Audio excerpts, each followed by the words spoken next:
तो hello good morning to all of you. तो कैसे आप लोग, उम्मीद करते हैं सभी कोई अच्छे होंगे।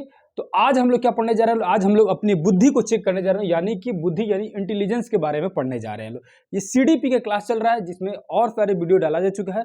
अगर आप नहीं देख रहे होंगे तो प्लेलिस्ट में जाइएगा, सारा वीडियो मिल जाएगा, जाकर देख सकते हैं।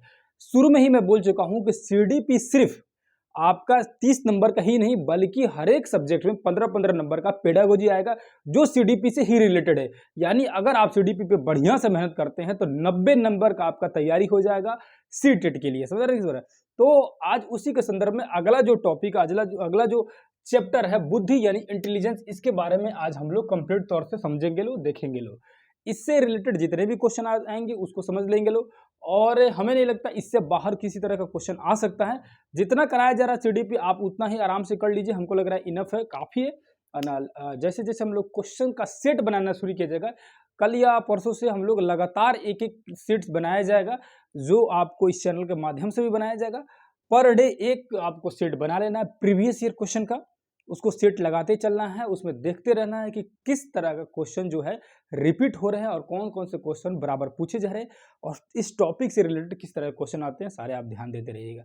ठीक है, तो आज का क्लास शुरू करते हैं। तो सबसे पहले समझेंगे बुद्धि किसे कहा जाता है और बुद्धि क्या है। देखो, किसी भी बुद्धि का मतलब क्या हो गया कि हमको सोचने समझने या तार्किक शक्ति जो हमारे बढ़ने लगती है, जो हमारा डेवलप होने लगता है, यानी कि जब हम किसी चीज़ को समझने लगते हैं, सोचने लगते हैं, चिंतन करने लगते हैं, समस्याओं का समाधान करने लगते हैं, इसका मतलब क्या, हमारे अंदर बुद्धि का विकास होने लगा है। जैसे मान के चलो एक छोटा सा बच्चा है, नादान बच्चा है, 2-3 महीने का, 5 महीने का, 6 महीने का है, तो वो मतलब एक कोरा कागज के समान है। मतलब कहने का मतलब क्या, वो पूरी तरह से उसका दिमाग जो है ब्लैंक है, खाली है। धीरे धीरे जो अपने इन्वायरमेंट से, अपने फैमिली से, खुद से धीरे धीरे बच्चा कुछ कुछ सीखना शुरू करता है ना। तो इसका मतलब क्या, सीखने का मतलब क्या है कि उसकी बुद्धि जो है विकसित हो रही है। इसी को ना कहा जाएगा ये बुद्धि कहा जाएगा, ये इंटेलिजेंस कहा जाएगा। यानी सोचने समझने या तार्किक शक्ति जो होगा उसको क्या कहेंगे हम लोग, बुद्धि बोलेंगे लोग।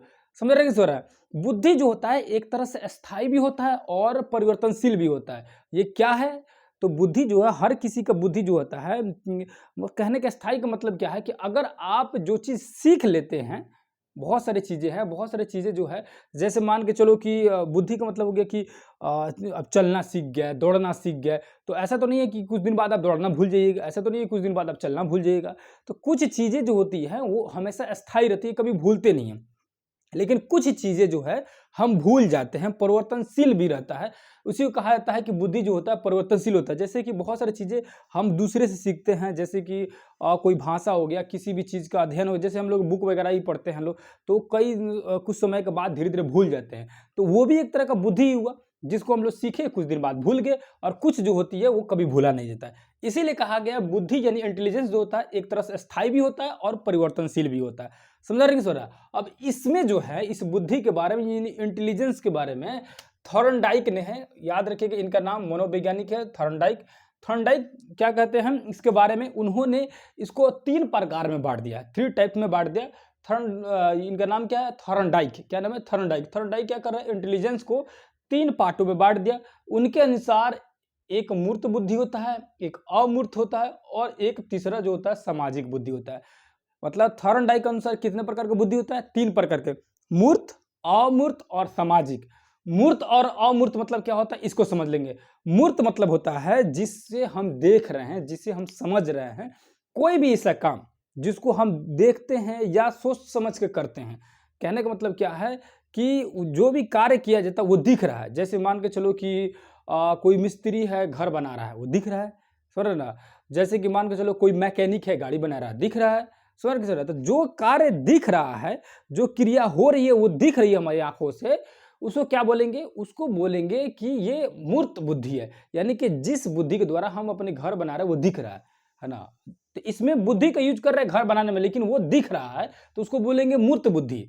और कुछ ऐसे कार्य होते हैं, जैसे मान के चलो कि पेंटिंग बना रहे हैं, दिख रहा है, लेकिन जिस चीज का पेंटिंग बना रहे हैं उसे तो देख कर नहीं बना रहे। जैसे नहीं होता है कि अंदाजे अपना पेंटिंग कैसे बना रहे हैं, जैसे हम पेंटिंग बनाने बैठे, घर बना रहे खूबसूरत से, लेकिन घर दिख नहीं रहा है, लेकिन अपने दिमाग से बना रहे हैं। वो क्या हुआ कि अपने भावनाओं, अपने ख्याल, अपने मस्तिष्क के अंदर की जो फीलिंग्स थी वो पेंटिंग के माध्यम से मैंने आपको दिखाया। परंतु वो क्या हुआ, अमूर्त बुद्धि हुआ। यानी जो घर बनाने की जो मेरी बुद्धि थी वो क्या थी, मूर्त थी या अमूर्त थी, वो कहीं से मैं देख के बना रहा था या अंदाजे बना रहा था। तो जो चीजें जो रहती हैं आपकी फीलिंग्स, भावनाएं या ख्याल की दुनिया में डूबी रहती है, उसे कहा जाता है अमूर्त। समझ रहे ना, अमूर्त चिंतन का है या अमूर्त बुद्धि का है। जैसे मान के चलो, नहीं होता है कि सोचता है आदमी कि पता नहीं दिल्ली में या बॉम्बे में या अमेरिका में ऐसे बड़े बड़े बिल्डिंग होंगे, ऐसा होगा वैसा होगा, करोड़ों लोग कमाते होंगे। ख्यालों में डूबे रहना क्या कहलाता है, अमूर्त चिंतन कहलाता है ना। उसी तरह का बुद्धि का विकास होना क्या कहलाएगा, अमूर्त बुद्धि कहलाएगा। यानी कि ख्याल में डूब रहे हैं तो अमूर्त, और रियल जो है, सिंपल भाषा में समझो, जो रियल है मूर्त, और जो रील है यानी फिल्मी दुनिया है, ख्यालों की दुनिया है, वो उसे क्या बोलेंगे, अमूर्त बोलेंगे, अमूर्त चिंतन बोलेंगे। तीसरा क्या है, सामाजिक बुद्धि। सामाजिक बुद्धि यानी कि दिमाग, जब आपका बुद्धि जो इंटेलिजेंस जो इतना विकसित हो जाता है कि आप समाज के प्रति लोगों को थोड़ा सा अच्छा व्यवहार करने लगेंगे, समाज को जोड़ने की कोशिश करेंगे। तो इस प्रकार की बुद्धि का विकास किन लोगों में होता होगा, नेता में, जो समाज को जोड़ने का काम कर रहे हैं।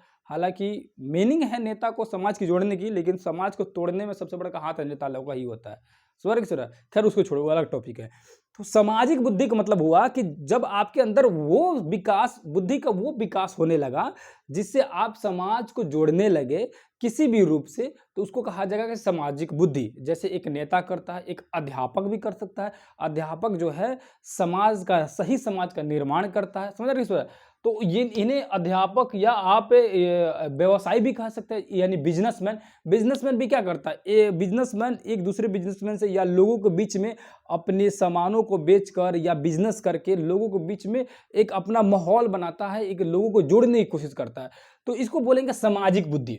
यानी कि थॉर्नडाइक के अनुसार 3 प्रकार की बुद्धि थी, मूर्त बुद्धि, अमूर्त बुद्धि और सामाजिक बुद्धि। समझ रहे किस तरह? अब आगे देखेंगे तो बुद्धि का सिद्धांत क्या है, यानी कि इस इंटेलिजेंस का प्रिंसिपल क्या है, यानी सिद्धांत क्या है। तो इस सिद्धांत में 2 तरह का सिद्धांत है। एक सिद्धांत होता है एक कारक और दूसरा होता है द्विकारक। एक कारक और द्विकारक ये क्या है? तो एक कारक का मतलब क्या होता है, इस एक कारक की कहानी किसने कहा है, तो बीने ने कहा। याद रखिए, बीने जो है मनोवैज्ञानिक है, उनके द्वारा कहना है कि सभी लोगों में बुद्धि होता है, एक समान होता है। यानी कि सभी के दिमाग में बुद्धि एक समान होता है। लोग इसका कोई कम यूज करते हैं, कोई ज़्यादा यूज करते हैं, लेकिन बुद्धि जो है हर किसी में एक ही समान होता है। ये कौन कह रहा है, बीने। यानी कि मान कर चलो कि एक के बिना हम रह नहीं सकते, एक के बिना रह नहीं सकते हैं। कोई भी एक हो, बस ट्रिक्स याद करने का तरीका क्या है कि बुद्धि का जो सिद्धांत है, इंटेलिजेंस का जो सिद्धांत है, वो 2 तरह के सिद्धांत है। एक को बोला जाता है एक कारक सिद्धांत, दूसरा को बोला जाता है द्विकारक सिद्धांत। तो एक कारक सिद्धांत का प्रतिपादन यानी सिद्धांत किसने दिया था, तो बीने ने दिया था। किसने दिया था, बीने ने दिया था। समझ रहे? उन्होंने क्या कहा कि बुद्धि जो हो हर किसी में एक ही समान होता है, अलग अलग नहीं होता है। दूसरा जो है द्विकारक। द्विकारक के बारे में क्या है, द्विकारक का जो कौन बताते हैं, तो स्पीयरमैन बताते हैं। याद रखना, द्विकारक जो है किसने इस सिद्धांत को दिया, द्विकारक सिद्धांत स्पीयरमैन ने। इनके अनुसार जो होता है बुद्धि जो अलग अलग तरह से होता है। एक बुद्धि जो होता है सामान्य बुद्धि, जिसको बोला जाता है जी फैक्टर, यानी जनरल फैक्टर। समझ रहे, सामान्य बुद्धि। और एक होता है एस फैक्टर, यानी कि स्पीयरमैन क्या कहते हैं, स्पीयरमैन बोलते हैं कि बुद्धि जो होता है अलग अलग रूप में होता है। उन्होंने एक सिद्धांत दिया जिसे बोला गया द्विकारक सिद्धांत। इस सिद्धांत में क्या था, पहला था जी फैक्टर के बारे में बताया, यानी कि सामान्य बुद्धि।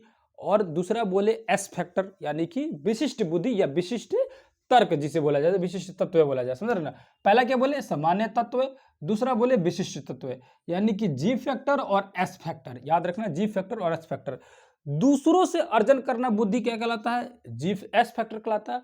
और स्वयं से जन्मजात बुद्धि मिलता है, उसको क्या बोलेंगे, जी फैक्टर बोलेंगे। अब ये क्या है, थोड़ा सा समझ लो, ध्यान से समझना। पहला क्या था, बिने ने बोला कि एक ही प्रकार के बुद्धि हर किसी के पास होता है, अलग अलग बुद्धि नहीं होता है। समझ रहे ना, इसको क्या बोला गया, एक कारक सिद्धांत बोला गया। स्पीयरमैन ने क्या बोल रहा है, द्विकारक सिद्धांत दे रहा है। इनके अनुसार 2 तरह का है बुद्धि, एक होता है जी फैक्टर बुद्धि, दूसरा होता है एस फैक्टर बुद्धि। जी मतलब सामान्य तत्व और दूसरा होता है एस मतलब विशिष्ट तत्व। ध्यान समझना, उन्होंने कहा कि कुछ लोगों में बुद्धि जो होता है जन्मजात होता है, वंशानुगत होता है। उस जैसे जिसके बाप जो है इंटेलिजेंट है तो बच्चा ऑटोमेटिक इंटेलिजेंट हो जाता है। कुछ लोगों में बाप इंटेलिजेंट नहीं है, लेकिन बच्चा जो है धीरे धीरे सीखते सीखते माहौल से, वातावरण से, कहीं और के आस पड़ोस से, अपने स्कूल से, मतलब धीरे धीरे बच्चे में बुद्धि जो विकास होने लगती है तो वो बहुत ज़्यादा ब्रिलियंट हो जाता है। तो ये स्पीयरमैन का कहना है कि कुछ लोगों में तो जन्मजात ही मिल जाता है। जैसे मान के चलो कोई सिंगर है, तो उसका बेटा सिंगर ऑटोमेटिक हो जाएगा, क्योंकि उसके बाप से उसका गुण मिलने की ज़्यादा चांसेस रहेगी। लेकिन वही कोई ऐसे ही नॉर्मल जो सिंगर है, कहने का मतलब कि जिसके खानदान में कोई सिंगर नहीं है, लेकिन वो पहला सिंगर बनता है, तो उसने क्या उसको खानदान से मिला सिंगिंग करने का यानी गाने का गुण? नहीं ना मिला, वो खुद से सीखा। उसके अंदर जो बुद्धि का जो विकास हुआ, यानी जो उसके अंदर जो कला का विकास हुआ, वो स्वयं से खुद से हुआ, दूसरे से देख-देख कर सीखा। ऐसा तो नहीं उसको जन्मजात या उसके बाप से मिल गया या उसके पूर्वजों से मिल गया, है कि नहीं है? तो बहुत सारे ऐसे सिंगर हैं, जो खुद से पहली बार उन्होंने अपने से ही सीखना शुरू किया, दूसरों से देख-देख कर सीखे। और बहुत सारे ऐसे सिंगर मिलेंगे, जिनके माता-पिता या उनके पूर्वज जो है पहले सिंगर थे, उनको जन्मजात वो गुण मिल गया। तो जो जन्मजात गुण मिल जाता है उसको बोलते हैं जी फैक्टर, यानी कि सामान्य तत्व। जो आप दूसरे को देखकर सीखते हैं या दूसरे से धीरे-धीरे देखते-देखते अपने अंदर उस गुण को समा लेते हैं, तो उसको बोलेंगे एस फैक्टर। इस सब की कहानी किसने बोला था? तो स्पीयरमैन ने बताया था। समझ रहे किस तरह? अब रह गया बुद्धि के बारे में कुछ और मनोवैज्ञानिकों ने अपने-अपने तर्क विचार दिए। जैसे हार्वर्ड गार्डनर ने, कौन है? हार्वर्ड गार्डनर ने एक बहुबुद्धि सिद्धांत दिया। जो ये बहुबुद्धि जो सिद्धांत है, जो आगे चलकर नहीं माना गया। जैसे इनके कहना था कि बहुत सारे लोगों में भाषा की बुद्धि अधिक होता है, वैसे लोग आगे चल के पत्रकार बन जाएँगे, नेता बन जाएँगे। उन्होंने बोला कुछ लोगों में गतिक बुद्धि ज़्यादा होता है, यानी कि मसल्स की बुद्धि मतलब मसल का विकास ज़्यादा होता है, तो वैसे लोग रनर हो जाएँगे, एथलीट बनेंगे। तो ये अलग-अलग तरह के बुद्धि का सिद्धांत बताएँ, जो आगे चलकर पूरी तरह से सक्सेस नहीं हुआ, क्योंकि ये बुद्धि के अलग-अलग पार्ट बाँट दिए थे। 8-10 अलग-अलग वैरायटी बता दिए थे। तो उतना ज़्यादा सक्सेस नहीं हुआ। बस इतना याद रखना कि हार्वर्ड गार्डनर ने बहुबुद्धि का सिद्धांत दिया। पूछ देगा कि बहुबुद्धि का सिद्धांत निम्न में से किस मनोवैज्ञानिक ने दिया? तो याद रखना किसने दिया? हार्वर्ड गार्डनर ने किया। आगे है त्रिआयामी सिद्धांत किसने दिया? तो त्रिआयामी सिद्धांत दे रहे हैं जेपी गिलफोर्ड, यानी गला फाड़ के 3 आयाम बोल रहे हैं। त्रिआयामी सिद्धांत जो है किसने दिया? तो गिलफोर्ड ने दिया, गला फाड़ के दिया। समझ रहे ना? अगला कौन है? स्टर्नबर्ग। स्टर्नबर्ग जो है, स्टर्नबर्ग के बारे में क्या है? स्टर्नबर्ग ने बुद्धि का 3 भाग में बांट दिया। इन्होंने भी क्या किया? बुद्धि को कितने भाग में बांटा? 3 भागों में बांटा। ये सब अलग-अलग मनोवैज्ञानिक, इनके बारे में जाना जरूरी है, बस इसको समझ लेंगे। पहला मनोवैज्ञानिक इस चैप्टर में कौन मिला? तो पहला मिले थे थॉर्नडाइक, जिन्होंने बुद्धि को 3 भागों में बांटा, मूर्त, अमूर्त और सामाजिक। उसके बाद अगला मनोवैज्ञानिक मिले बी ने, इन्होंने एक कारक का सिद्धांत दिया। उसके बाद द्विकारक दिया स्पीयरमैन ने। उसके बाद देखेंगे तो हार्वर्ड गार्डनर जो था, इन्होंने बहुबुद्धि का सिद्धांत दिया। उसके बाद त्रिआयामी का सिद्धांत दिया जेपी गिलफोर्ड ने। उसके बाद स्टर्नबर्ग जो है, बुद्धि को 3 भागों में इन्होंने भी बांटा। समझ रहे ना? तो ये थे बुद्धि किसे कहा जाता है, यानी इंटेलिजेंस किसे कहते हैं, है ना? उसके बारे में समझे, और उसके टाइप्स कितने हैं, ये 3 टाइप्स को देख लिए। सिद्धांत यानी प्रिंसिपल किन-किन लोगों ने, किन-किन मनोवैज्ञानिकों ने दिया, उसको समझ लिए लो। इसमें आपको अगर दिक्कत हो रहा होगा तो आप कमेंट करके जरूर पूछिएगा। नेक्स्ट वीडियो में फिर दूसरी किसी क्लास के साथ फिर से मिलेंगे। तब तक के लिए धन्यवाद, नमस्कार, अस्सलाम वालेकुम, जय हिंद, जय भारत।